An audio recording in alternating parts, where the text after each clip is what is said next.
গল্পের নাম লোভী কাঠবিড়ালি। টুলটুলি।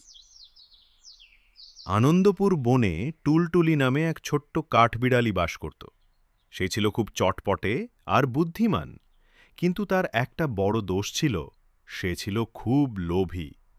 শীতকাল আসছে, তাই বনের সব পশু পাখি খাবার জোগাড় করতে ব্যস্ত। টুলটুলিও সারা দিন ধরে কাজ করত। সে বাদাম, আখরোট আর নানা রকম ফল জোগাড় করে তার গাছের কোটরে জমা করত। কিন্তু অন্য পশু পাখিরা নিজেদের প্রয়োজন মতো খাবার জমালেও টুলটুলির লোভ ছিল অনেক বেশি। সে চাইত বনের সব ভালো ফল আর বাদাম যেন শুধু তারই হয়। একদিন খরগোশ ছানা লাপু এসে টুলটুলিকে বলল, টুলটুলি দিদি, আমার মা অসুস্থ, তাই আমি বেশি খাবার জোগাড় করতে পারিনি। তোমার কাছে তো অনেক খাবার আছে, আমাকে কিছু দেবে? টুলটুলি তার খাবারের দিকে তাকিয়ে মুখ বাঁকিয়ে বলল, না না, এগুলো সব আমার। শীতকালে আমার লাগবে, তুমি নিজের খাবার নিজে খুঁজে নাও। মন খারাপ করে লাপু সেখান থেকে চলে গেল। কিছুদিন পর জ্ঞানী পেঁচা দাদু টুলটুলিকে ডেকে বললেন, টুলটুলি, শুনলাম তুমি নাকি কাউকেই সাহায্য করছো না। একা একা এত খাবার জমিয়ে কি করবে? প্রয়োজনের চেয়ে বেশি লোভ করা ভালো নয়। বিপদে পড়লে কিন্তু কাউকেই পাশে পাবে না। টুলটুলি পেঁচা দাদুর কথায় কান দিল না। সে ভাবল, আমার যখন অনেক খাবার থাকবে তখন আমার আর কাউকে দরকারই হবে না।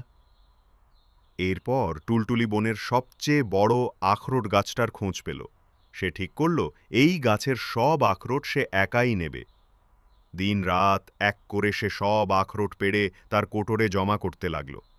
তার কোটরটা দেখতে দেখতে খাবারে পুরোপুরি ভরে গেল। এমনকি এত খাবারের চাপে গাছের ডালটা পর্যন্ত নুয়ে পড়ল। একদিন রাতে হঠাৎ খুব ঝড় উঠল, সঙ্গে প্রবল বৃষ্টি আর বাতাস। বনের সব পশু পাখি নিজেদের বাসায় একে অপরকে জড়িয়ে ধরে বসে রইল। কিন্তু টুলটুলি ছিল একা। ঝড়ের দাপটে টুলটুলির বাসা যে ডালে ছিল, সে ডালটা মড়মড় করে ভেঙে গেল। তার জমানো সমস্ত বাদাম, আখরোট আর ফল মাটিতে পড়ে গেল এবং বৃষ্টির জলে ভেসে গেল। টুলটুলিও গাছ থেকে পড়ে গিয়ে পায়ে খুব ব্যথা পেল। সে শীতে কাঁপতে কাঁপতে আর ক্ষুধায় কষ্ট পেতে লাগল। তখন তার মনে পড়ল পেঁচা দাদুর কথা। তার লোভের কারণেই আজ তার এই অবস্থা। সে একা হয়ে গেল, তার কাছে কোনো খাবারও রইল না, থাকার জায়গাও রইল না।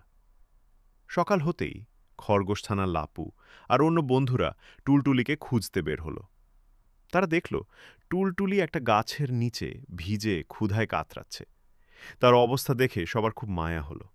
তারা টুলটুলিকে ধরে তাদের বাসায় নিয়ে গেল। তাকে শুকনো খাবার খেতে দিল এবং তার ভাঙা বাসায় নতুন করে পাতা দিয়ে ছাদ বানিয়ে দিল। বন্ধুদের এত ভালোবাসা পেয়ে টুলটুলির চোখ দিয়ে জল গড়িয়ে পড়ল। সে তার ভুলের জন্য সবার কাছে ক্ষমা চাইল। সেদিন টুলটুলি বুঝতে পারল যে একা একা অনেক কিছু পাওয়ার চেয়ে সবার সাথে মিলেমিশে অল্প কিছু ভাগ করে খাওয়ার মধ্যেই আসল আনন্দ। গল্পের শিক্ষা: অতিরিক্ত লোভ করা ভালো নয়। প্রয়োজনের চেয়ে বেশি কিছু পাওয়ার চিন্তা বিপদ ডেকে আনে। আসল সম্পদ হল বন্ধুত্ব এবং সবার সাথে মিলেমিশে থাকার আনন্দ।